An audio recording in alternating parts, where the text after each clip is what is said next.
you know, in the last few weeks we've heard about a number of these on children. One child dying, 17-month-old Bella Ray Birch from St Helens. She lost her life last Tuesday. And yesterday, a 2-year-old boy died after being bitten by a dog on Worcestershire. Yeah, so what is behind these dog attacks? Let's speak to a dog behaviourist, Anna Webb. Very good morning to you, Anna. Just first of all, tell us, you know, it's hard to know sometimes with the reporting of these things. You know, when we talk about a big knife incident, suddenly all we talk about is knife crime. If we talk about something else, suddenly that's all we hear about. Is this particularly rare and unusual to have two children dying in dog attacks of this nature? Well, I mean, this is really, really tragic. And, you know, it is strange that two have happened in just a week. You know, the problem I feel at the moment is that there's a lack of understanding about dogs around children. And the fact that we tend to treat dogs as little people when in fact they are dogs and they have instincts and reactions to certain stimuli. To label certain dogs as being more aggressive or reactive to others under the breed-specific legislation has really been proved to be outdated and wrong by science. So, you know, what's always interesting in these cases is this kind of witch hunt to find out if it was a particular type of dog and label and be judgmental. Whereas I do understand that the dogs in this latest tragic case were not indeed deemed to be on the dangerous dogs list. This, as far as I'm aware, include American Pit Bull Terriers, Japanese Tosers, Dogo Argentinos and Fila Brasileiros, which were all banned 30 years ago by the Home Secretary after a spate of fatal dog attacks. But lots of people, like you're saying, are arguing there's no such thing as a dangerous breed, that, you know, dogs are individuals just like humans. Is that fair, or are some more likely to bite you than others?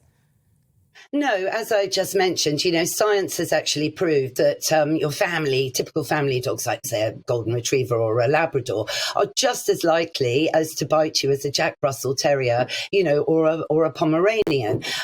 So what it all boils down to with dogs is their individuality, as you say, but also down to their breeding and their early socialisation. So we learnt in the case last week that this dog had only been in the home for a week. And nobody really knew it was an adult dog, and nobody knew what its previous experience or owner, you know, who they were or what the experience had been for the dog. Now, boundaries are very important for dogs. And I think people need to understand why dogs need boundaries, why they respect boundaries, particularly around children. When a child runs away from a dog, for example, it can ignite a dog's innate prey drive, just like you might see a Jack Russell chasing after a cat. You know, I'm not comparing toddlers to cats in any shape or form, but it is this instinct that dogs can suddenly, you know, dive into, which needs to be managed with strict boundaries, a lot of training, early socialization and ongoing socialization for dogs through their lives. Because just like us, they change and develop with environmental stimuli that happen. What happens, Anna, with a dog around a child? Is there anything that kicks in terms of it being threatened or it wanting to protect? Because in these two cases with two young children, and we hear it so many times before, something must change as regards the dog's awareness.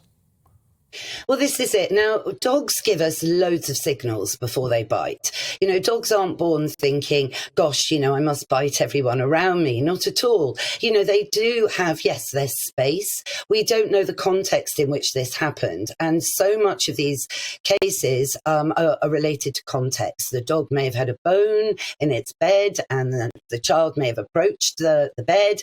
The dogs and bones, you know, resources, they can get protected, whether it's with another dog or an adult or a toddler.